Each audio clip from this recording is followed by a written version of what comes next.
Nós estamos, em uma série de mensagens falando a respeito da história da salvação. Então, desde o início do ano, desde janeiro, nós estamos chegando já no final do ano, temos visto de como Deus ele administrou, se assim podemos dizer, a nossa salvação e como que cada momento ali da história do povo de Deus, de alguma maneira, aquela passagem ela aponta para Cristo.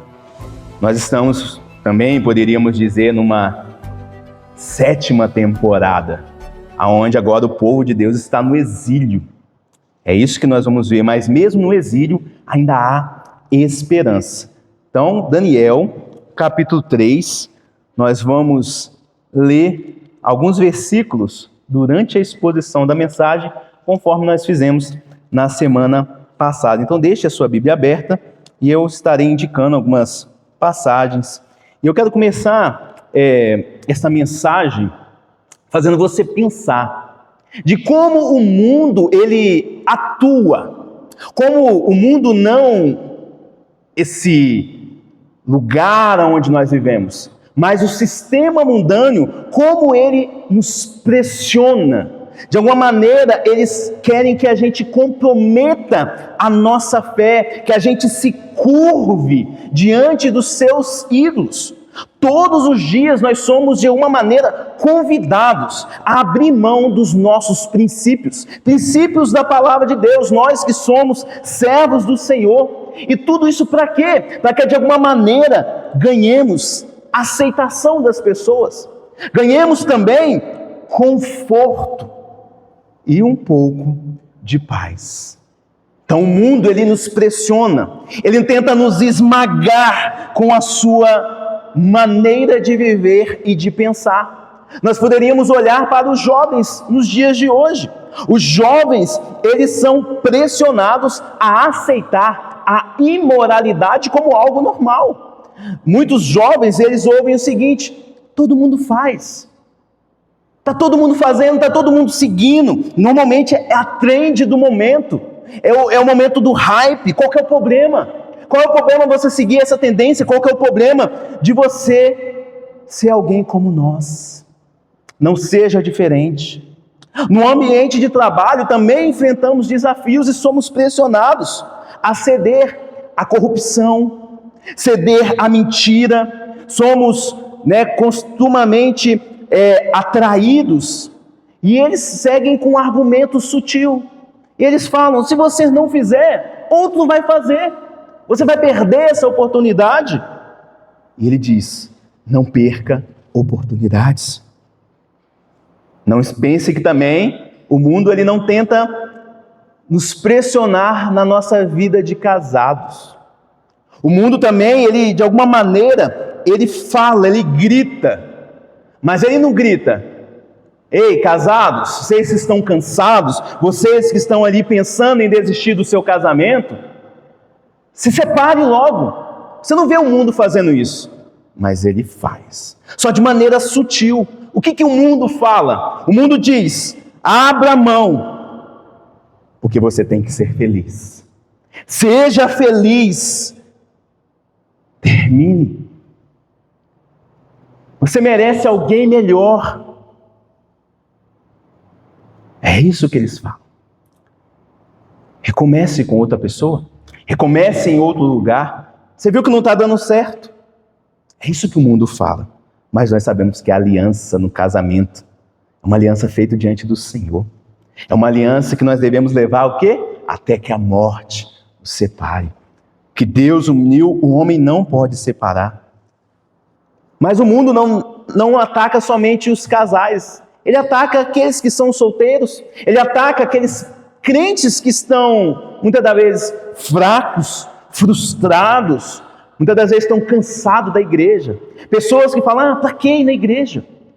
E o que o mundo diz é verdade. Por que tu vai na igreja? Para ficar ouvindo lá alguém dizendo o que você deve fazer, o que você não deve fazer, falando que você tem que se arrepender dos seus pecados, falando que não, precisa adorar a Deus na igreja, junto com a igreja. Você pode adorar a Deus sozinho em casa. É isso que o mundo fala. É melhor você viver do seu jeito. Para que você vai viver com pessoas falhas, pessoas que muitas das vezes não dão nem um testemunho. E o mundo vai falando. E com tudo isso, o que ele faz? Ele está pressionando. Ele está ali esmagando a nossa fé. Está forçando, mas não com perseguições como há em outros países, mas de maneira sutil, atraente. Mas apesar dessa sedução e dessa pressão que o mundo faz para tentar nos dobrar diante dos seus ídolos, aqui em Daniel 3, nós somos lembrados de uma maravilhosa verdade. Nós somos lembrados que o nosso Deus soberano, Ele tem poder para livrar os seus filhos, os filhos fiéis. Deus tem poder para livrar das opressões, aqueles que se recusam a se curvar diante dos falsos deuses, diante dos falsos ídolos deste mundo. Só que para entendermos um pouco como que Deus faz isso no capítulo 3, é necessário nós conhecermos um pouco o contexto desse livro. Não sei se você já teve a oportunidade de ler o livro do profeta Daniel. Ele é dividido em duas partes. Primeira parte é do capítulo 1 até o capítulo 6, onde nós vemos histórias. Histórias onde Deus revela de forma muito clara a sua soberania, como Ele guia e controla toda a história. Do capítulo 7 até o capítulo 12, nós temos algumas visões proféticas, algo relacionado ao fim dos tempos. E nós nos encontramos hoje na primeira parte. No capítulo 3, nós encontramos aqui 3 jovens diante de um rei. Esse rei é chamado Nabucodonosor. Você lembra dele? Ele foi que no capítulo 2, ele teve um sonho. Deus deu um sonho para ele, e neste sonho ele sonhou com uma estátua.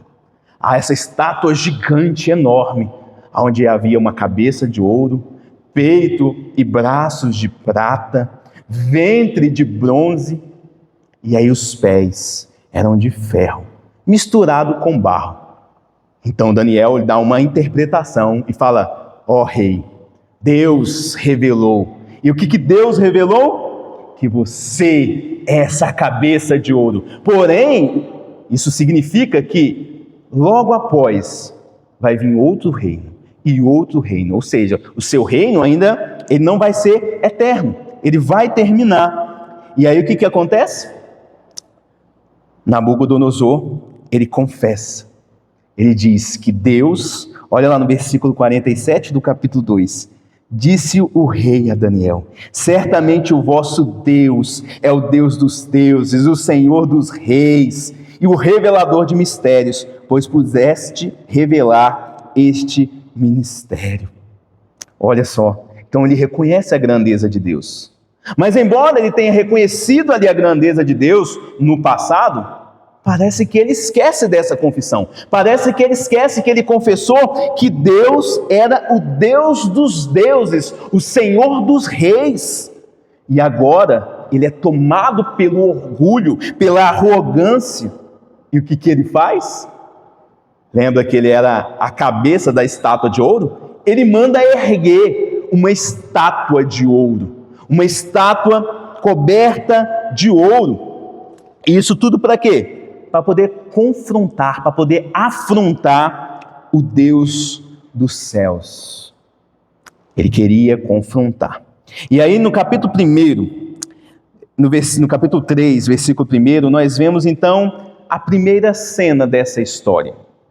Como eu disse, o rei manda levantar uma estátua e fala qual é o tamanho dela. O rei Nabucodonosor fez uma imagem de ouro que tinha 60 côvados. 60 côvados é equivalente a 27 metros, por aí. E nós podemos dizer que é do tamanho de um prédio de 9 andares. E essa estátua que ele manda, essa imagem que ele manda construir, ela é toda coberta de ouro. É como se ele estivesse dizendo: no meu sonho, Deus falou que toda aquela estátua iria ruir. Ou seja, vai vir outros reinos, outros impérios, eles vão ruir. Mas de alguma maneira eu não quero que isso aconteça. Eu quero que o meu reino, ele permaneça para sempre. E aí ele ergue essa estátua para poder afrontar. E diz em qual lugar que ele ergue esta imagem. Diz: levantou-a no campo de Dura. da província da Babilônia. Não sei se você sabe, província da Babilônia, a cidade de Babilônia, ela foi construída no mesmo lugar aonde havia sido construída a Torre de Babel. Você lembra o que aconteceu? Os homens estavam com uma só língua e eles ergueram aquela torre para que o nome deles seja conhecido em toda a terra e para que eles continuem unidos e não sejam dispersos por toda a terra. E Deus, nós sabemos que a ordem de Deus era: povoem toda a terra, se multipliquem por toda a terra. Levantar a Torre de Babel era uma afronta contra a ordem de Deus, e Deus então frustra os planos daquelas pessoas que juntaram lá na época para construir a Torre de Babel. E agora esse mesmo sentimento está no coração de Nabucodonosor. Ele se ergue uma imagem. E qual que é o objetivo dele? Eu preciso unificar o meu reino. Já foi me revelado por um sonho que o meu reino vai ter um fim, vai vir outro reino, ou seja, eu preciso me precaver. Então eu vou, de alguma maneira, reunir todos os meus oficiais e vou reunir todo mundo ali para que meu reino agora fique ali unificado. E eu vou ter o meu reinado para sempre. Eu não vou obedecer à ordem de Deus. O que Deus falou não vai se cumprir na minha vida.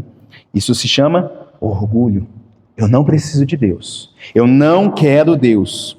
E aí, depois do sonho, ele faz logo essa imagem. Mas olha o que diz no versículo 2. Ele manda trazer então os seus oficiais para consagrar aquela imagem. Então o rei Nabucodonosor mandou juntar os sátrapas, os prefeitos, os governadores, os juízes, os tesoureiros, os magistrados, os conselheiros e todos os oficiais da província, para que viessem a consagração da imagem que o rei Nabucodonosor tinha levantado. Então ele chamou, como dizemos assim, todos os seus oficiais. Estava ali numa convocação solene. Eles foram obrigados a estarem ali. Ele trouxe aquelas pessoas. E aí no versículo 4 até o versículo 7, agora ele assina o decreto. Observe no final do versículo 5. No momento em que ouvirdes o som da trombeta, e aí um pouco mais à frente, e toda sorte de música, vos prostrareis e adorareis a imagem de ouro. Ou seja, a imagem de ouro ali, ela representava o rei. Aquela imagem de ouro representava os deuses do rei, os deuses da Babilônia. Então, adorar a imagem equivalia a adorar o rei e adorar os seus deuses. E aí no verso 6, vemos que esse decreto que ele assina é um decreto opressor.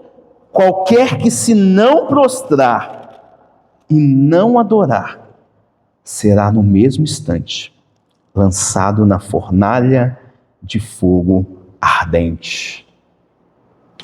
Naquele tempo, existiam as fornalhas. Era um forno enorme, mas com um formato de um cone. Ali tinha uma abertura embaixo, onde eles colocavam os tijolos para serem queimados, também ferro, aço, ouro para serem derretidos, e aí, toda a alimentação dessa fornalha era colocada por cima. Então eles provavelmente construíam num lugar mais baixo e jogavam ali madeira para poder alimentar aquela fornalha. E também eles tinham o costume de jogar as pessoas dentro dessa fornalha, pessoas que se levantassem contra o rei. E esse é o decreto dele: ou adora ou morre, ou se curva ou você vai ser jogado na fornalha de fogo ardente. E aí no versículo 7 nós vemos a massa. No versículo 7 nós vemos as nações foram convocadas, os oficiais foram convocados, e diz: se prostraram os povos. Quando tocou a música, eles se prostraram. O sentido aqui literal é que eles caíram no chão, eles se jogaram. Mal a música terminou de tocar, eles já se jogaram no chão, homens de todas as nações, de todas as línguas. O que eles fizeram? Adoraram a imagem de ouro que o rei Nabucodonosor tinha levantado. Mas, no versículo 12, nós conhecemos 3 personagens. Na verdade, são personagens que nós vimos desde o capítulo 1. Lembra dos jovens, dos adolescentes, que foram levados para a Babilônia? São os amigos de Daniel. O nome deles é Sadraque, Mesaque e Abednego. Aqueles jovens, eles têm ali, eles recebem uma denúncia. Os caldeus vão até o rei e fazem acusações contra esses judeus. Por quê? Porque eles estavam se recusando a se curvar, estavam se recusando a adorar. E no verso 12, eles fazem 3 acusações. Eles dizem: eles não servem os teus deuses, eles não adoram a tua estátua, eles desobedecem a ordem do rei, eles fazem pouco caso do Senhor. E aí nos versos 13 até o versículo 15, nós vemos que apesar de o rei estar ali irado, porque é dessa maneira que ele fica tomado por ira, ele fica ali furioso, ele não consegue entender. Por quê? Pessoa que é orgulhosa, quando ela é confrontada, ela se ira, ela não aceita essa confrontação. Então o que ele faz? Ele manda chamar esses 3 jovens, manda chamar e oferece a eles uma segunda chance. Possivelmente porque ele não confiava nesses acusadores. Ele sabia que por mentira, por poder, as pessoas fazem muitas coisas. Então ele não acredita. Então ele manda chamar estes jovens. E aí no verso 15, ele faz então uma pergunta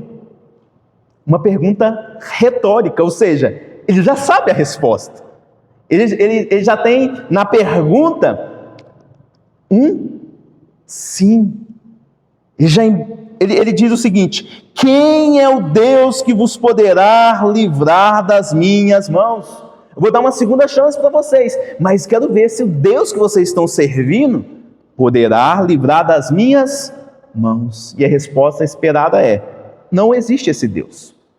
Não existe um Deus que vai conseguir livrar vocês da fornalha de fogo ardente. E é interessante, realmente Nabucodonosor, ele esqueceu da sua declaração. Ele esqueceu que lá atrás, Daniel, o mesmo que servia a esse mesmo Deus, Daniel revelou e ele confessou: ele é o Deus dos deuses. Ele esqueceu que havia somente um Deus, porque ele está tomado, meus irmãos, pelo orgulho. Então, Nabucodonosor, ele com essa memória fraca, ele desafia, não os jovens, aqui ele está desafiando o próprio Deus. Já parou para pensar nisso? Um ser humano, um homem, sim, o homem mais poderoso da época, o rei mais poderoso da sua época, ele está desafiando Deus. Ele está falando: Deus não tem poder para livrar ninguém na minha mão. Como que aqueles jovens deveriam responder? É verdade, rei? É verdade. O Deus que nós servimos permitiu que o Senhor trouxesse a gente até a Babilônia. É verdade, rei. O Deus que nós servimos permitiu que você entrasse no templo, na casa de Deus, e pegasse todos os utensílios sagrados, desonrando assim a Deus. É verdade. Nós somos o povo de Deus, nós somos escravos de vocês. Mas não é isso que aqueles jovens respondem. Presta atenção na convicção daqueles jovens. Versículo 16. Responderam Sadraque, Mesaque e Abednego ao rei: ó Nabucodonosor, quanto a isto não necessitamos te responder. Quanto a isto o quê? Quem é o Deus que vai livrar? Eu não preciso responder isso. Se o nosso Deus, a quem servimos, quer livrar-nos, Ele nos livrará da fornalha de fogo ardente e das tuas mãos, ó rei. Se não, fica sabendo, ó rei, que não serviremos os teus deuses, nem adoraremos a imagem de ouro que levantaste. Pense comigo, não era mais fácil eles se curvarem?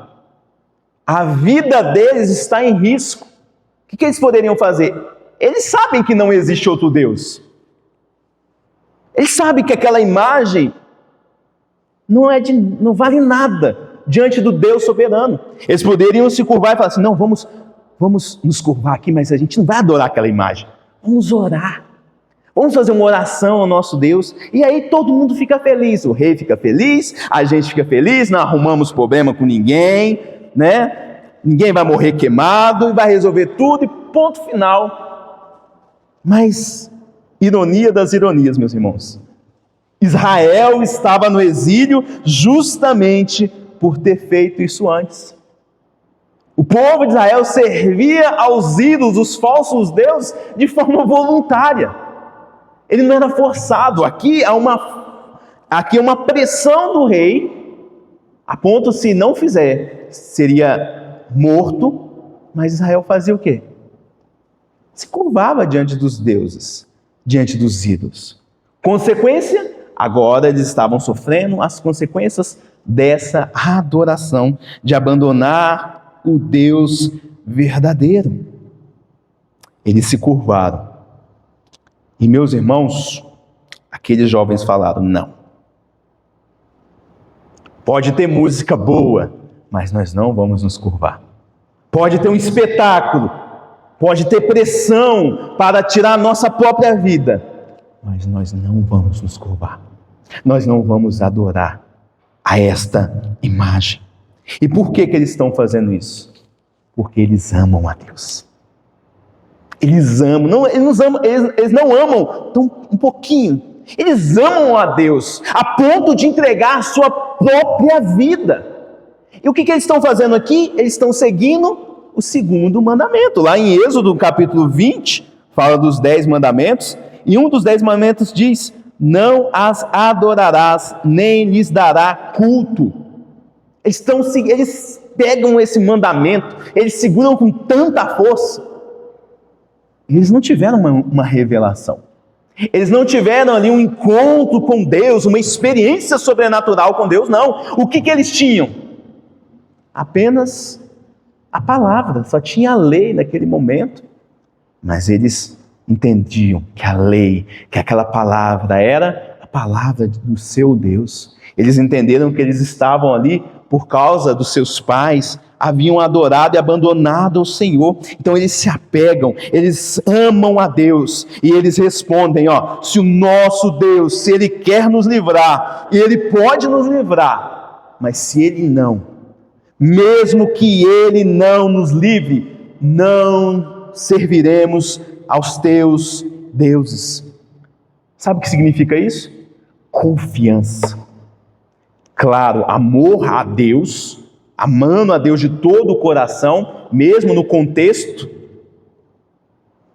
mundano, contexto babilônico, onde com certeza outros judeus já tinham se curvado, outros judeus já tinham sido seduzidos a adorar os deuses da Babilônia. Afinal, parece que os deuses da Babilônia é mais forte que o seu Deus, porque os deuses dele venceram o seu Deus. E agora onde que vocês estão? Vocês estão sofrendo, porque o seu Deus não foi capaz de livrar vocês. Aí a gente sabe que não é isso, né?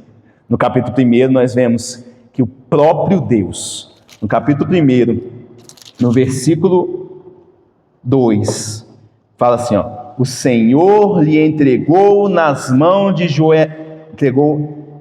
mãos a Joaquim, rei de Judá, alguns dos utensílios da casa do Senhor.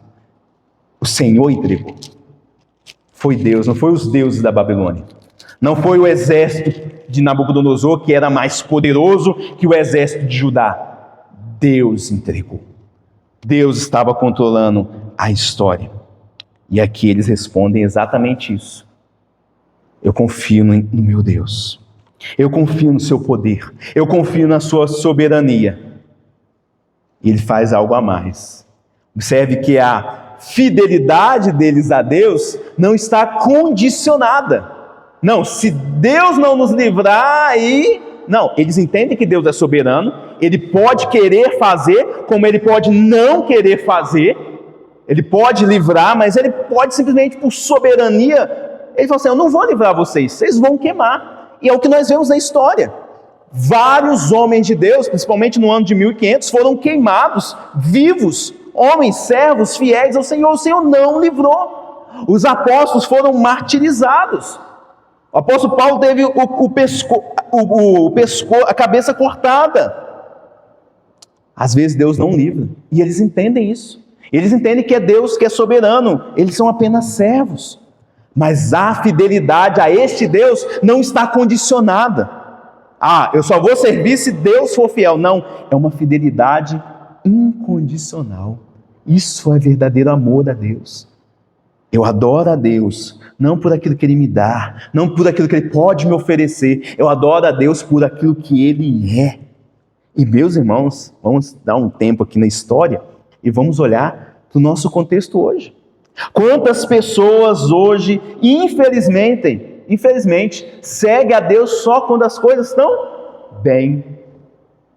Eles adoram a Deus em troca de bênçãos. Eles querem milagres, eles querem prosperidade, eles querem o agir de Deus.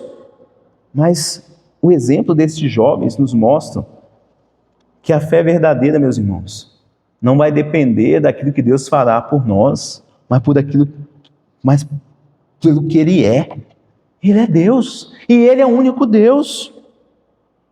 E aí, uma pergunta talvez pessoal para você, e que você possa refletir: nós somos tentados a abandonar a nossa lealdade ao Senhor. Cada um, como diz o ditado, sabe aonde seu calo aperta. Cada um de nós, cada ser humano, tem ali a sua fraqueza, a sua inclinação para o pecado. Todos nós. E eu te pergunto, o que está exigindo a sua lealdade acima de Deus? Não negocie os seus princípios. Não negocie os princípios bíblicos. Talvez em troca de conforto, aprovação das pessoas, ou até mesmo status, segurança. Seja fiel ao Senhor. Ame ao Senhor. Não se curve à música sedutora da Babilônia, que quer fazer com que você adore outros deuses e ídolos. Mas há uma aplicação aqui também para nós que somos pais. Nós vivemos neste mundo. Os nossos filhos têm acesso às coisas boas e às coisas ruins. E qual que é o nosso papel como pais? Qual é o nosso papel como pais cristãos? Pais que amam a Deus. Ensinar os nossos filhos a se curvarem a Cristo, não aos ídolos do mundo. Nosso papel é ensinar os nossos filhos a amar a Deus, porque o mundo vai seduzi-los de várias maneiras. O mundo vai falar: me ame. Eu vou apresentar vocês ídolos no futebol, no esporte, na moda, nas redes sociais. Vão ter heróis aí para você admirar, e nós como pais devemos mostrar que quem eles devem seguir, quem eles devem amar, quem eles devem admirar é o nosso Senhor Jesus Cristo. Ele é o herói dos heróis, Ele é o Senhor dos senhores. Nós devemos fazer isso. Nós devemos ensinar, mostrar para os nossos filhos a importância da fé, e como a fé é a coisa mais importante da nossa vida. Isso é o mais importante: servir a Deus, amar a Deus. Como o salmista disse, né? O amor de Deus é melhor do que a vida, é melhor do que qualquer coisa. Nós devemos fazer conforme o apóstolo Paulo, ele diz lá em Filipenses capítulo 1, versículo 21, para mim o viver é Cristo e o morrer é lucro. Precisamos ensinar isso aos nossos filhos.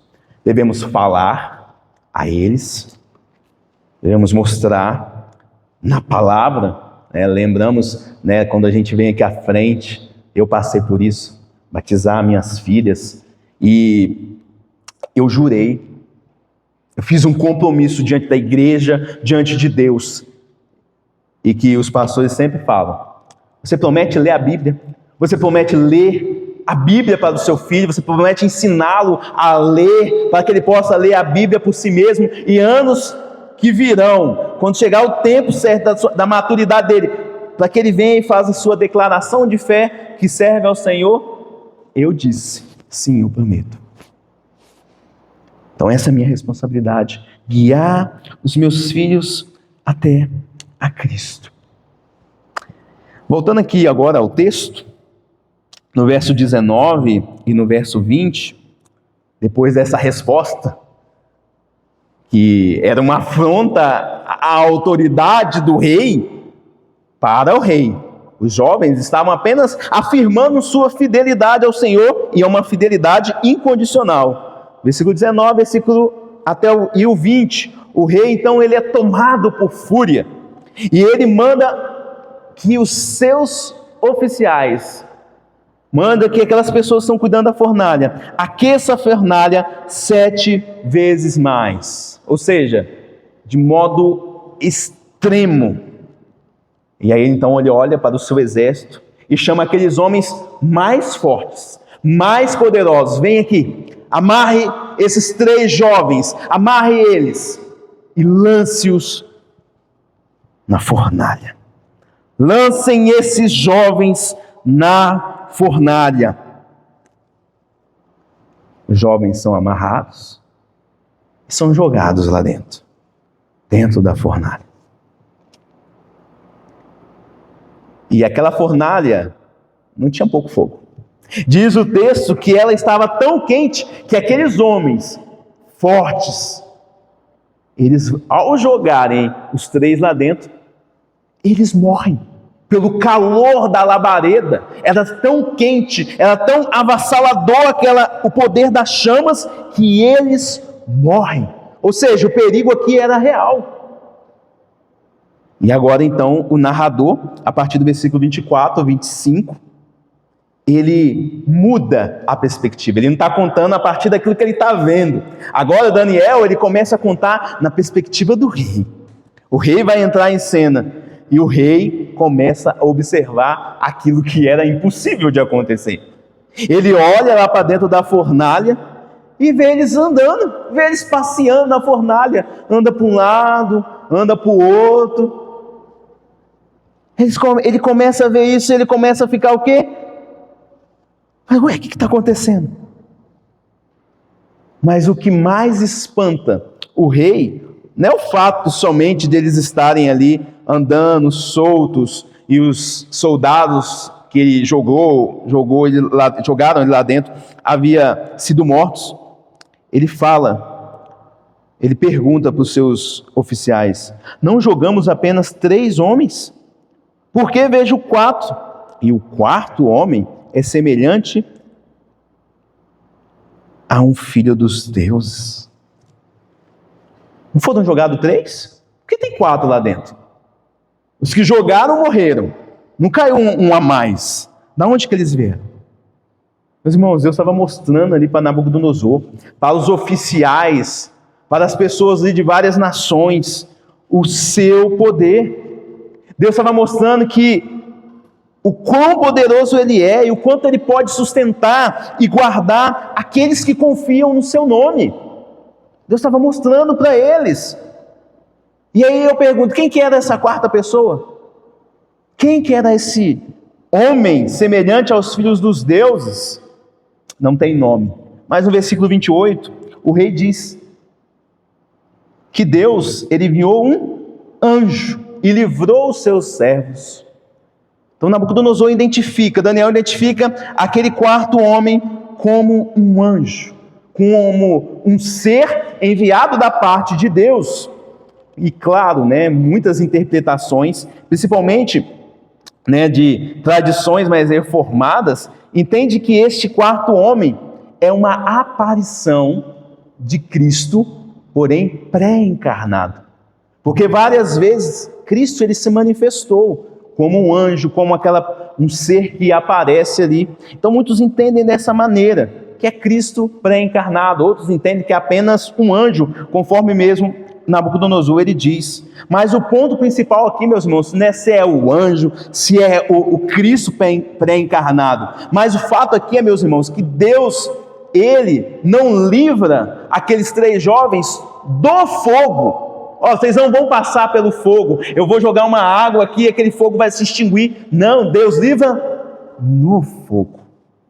Deus permite que eles passem por aquela situação. E dentro daquela situação, Deus proveu o livramento. Final aqui da história nós sabemos. Nabucodonosor fala assim, ó, saem daí. Eles são livres da fornalha. É interessante que eles saem ilesos. E o texto aqui, ele é tão enfático, fala, nem cheiro de fumaça foram encontrados neles, nem o cabelinho foi tostado, nem um fio de cabelo. Deus preservou eles de forma completa. Isso aqui foi um milagre, meus irmãos, um milagre que Deus fez.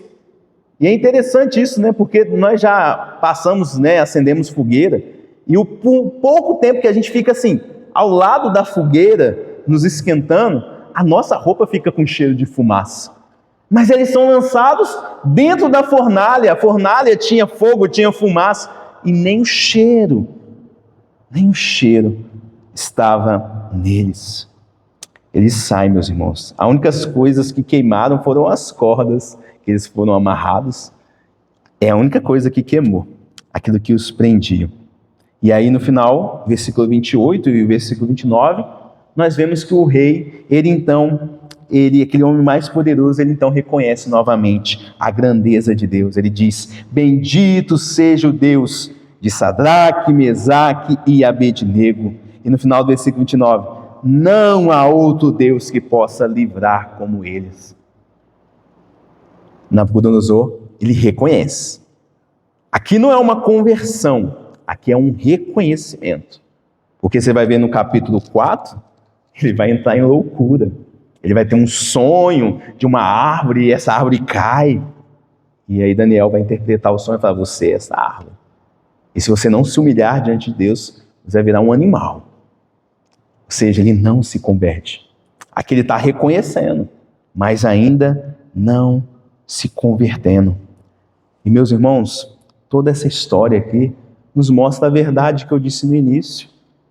O nosso Deus, o seu Deus, Ele sempre livrou o seu povo. O nosso Deus, Ele sempre livrou. Se você ver durante a história, ao longo da história, nós vemos esse cuidado de Deus. O seu povo está preso lá no Egito, durante 400 anos. E o que Ele faz? Ele livra o seu povo. Ele liberta o seu povo, abre o mar vermelho. Isso por meio de um anjo. Daniel 3, nós vemos novamente essa capacidade de Deus se manifestar. Deus, Ele livra novamente o seu povo. A história aqui, meus irmãos, dessa libertação desses 3 amigos de Daniel, da fornalha, ele tinha um objetivo. Lembra que Daniel que escreve isso, ele está escrevendo para quem? Para o povo que está no exílio, o povo que está envergonhado, o povo que está sofrendo, que foi levado à força, o povo que está ali sem esperança. E ele escreve essa história com qual objetivo? Dar esperança ao povo. Eu sei que os seus antepassados, e até talvez algum de vocês, se curvaram de forma voluntária diante dos deuses, dos falsos deuses. Mas olha só, olha como Deus livrou. Eu sei que vocês estão passando por um período de exílio. Deus não deu uma data correta que vocês vão sair de lá. Mas, olha para essa história. Deus queria dar esperança para aquele povo. Deus queria mostrar de alguma maneira que aquele pequeno sinal, 3 jovens sendo libertados da fornalha, era um sinal, era uma placa de Deus mostrando que Deus não tinha abandonado o seu povo. Que Deus era poderoso para também livrar o seu povo do exílio. E eles entendem isso, meus irmãos. Eles entendem dessa maneira. É como diz lá no Salmo 34, versículo 7. O anjo do Senhor acampa-se ao redor dos que os temem e os livra. Então, meus irmãos, Deus estava mostrando àquele povo: não percam as esperanças. Eu ainda vou livrar vocês do exílio. Eu vou levar vocês de novo para a terra prometida. Eu tenho poder para isso. Mas nós sabemos que isso acontece, não é verdade? Deus livra aquele povo, vem um rei Ciro e proclama e liberta aquele povo e permite que eles voltem para a terra prometida. Deus cumprindo a sua promessa, Deus sendo fiel, Deus mostrando novamente o seu poder e a sua soberania. Mas Deus não parou por aí. Diz ainda a palavra de Deus que na plenitude dos tempos, como diz em Gálatas, por volta de 500 anos depois desta história, Deus ele envia um outro libertador. Deus ele envia o seu filho, o seu único filho Jesus Cristo, para quê? Também para salvar o seu povo. Ele envia o seu filho Jesus Cristo para também livrar o seu povo de uma fornalha de fogo ardente. E essa fornalha nós chamamos de condenação eterna. Deus enviou o seu filho, o quarto homem da fornalha, para salvar o seu povo. Hoje nós, como igrejas, como disse antes, nós vivemos nesse mundo. Um mundo dominado pelas trevas. Nós vivemos aqui. Nós estamos sujeitos a tudo isto. Nós vivemos debaixo de um governo, de reinos humanos. Mas a Bíblia fala que o nosso lugar não é aqui. O nosso lar é no reino de Deus. Você lembra das próprias palavras do nosso Senhor Jesus, João 14, versículo 2 e 3, Jesus faz uma promessa maravilhosa. Ele fala: na casa de meu pai há muitas moradas, pois vou preparar-vos lugar, e quando eu for, vou preparar lugar. Voltarei e vos receberei para mim mesmo, para que aonde eu estou, estejais vós também. Está vendo como o Senhor não livra apenas do exílio pecaminoso? Ele vai nos livrar da fornalha de fogo ardente.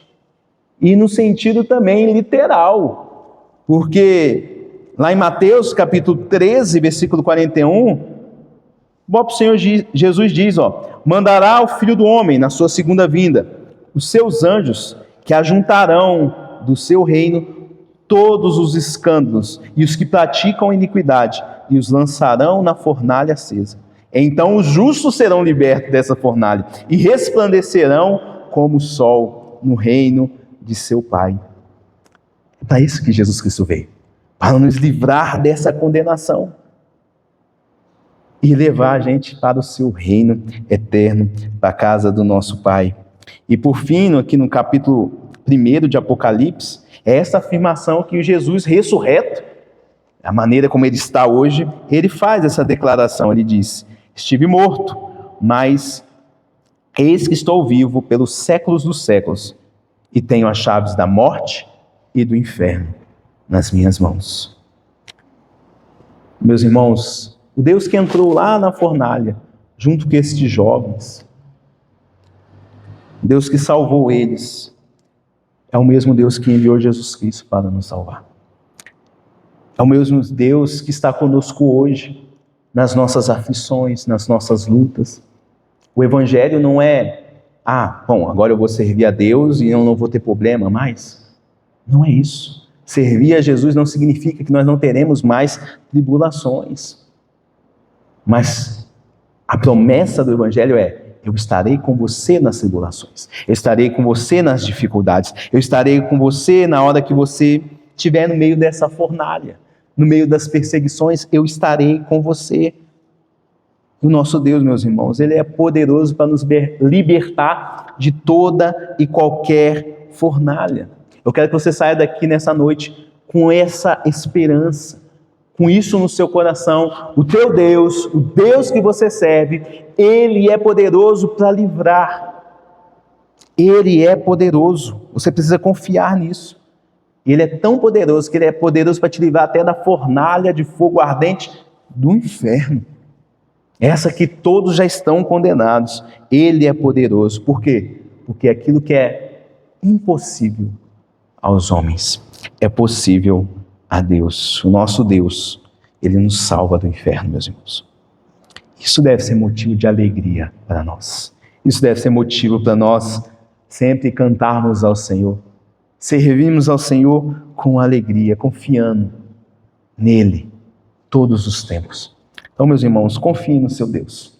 Confie no seu Deus, não negocie seus valores, vale a pena ser fiel.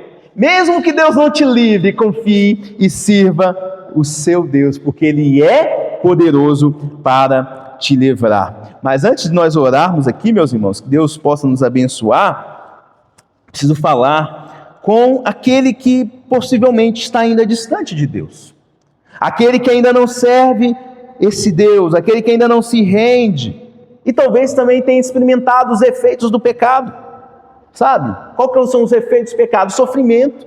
Todos os seres humanos passam por sofrimento, eles têm a sua paz retirada, têm falta de alegria, falta de esperança.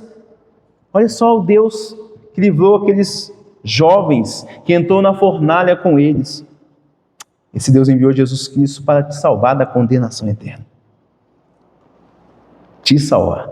Mas Ele pede que se renda. Ele pede que você se entregue. Hoje é o dia da salvação. Como diz a palavra do Senhor, se o Espírito Santo hoje falar, não endureça o seu coração. Se entregue a Cristo. E aí você pode fazer isso enquanto nós oramos. Enquanto nós vamos orar, você pode expressar esse sentimento e essa vontade diante do Senhor e orar. Falando, Senhor, eu me entrego. Eu me rendo. Deus abençoe vocês. Vamos orar? Vamos nos curvar diante do Senhor?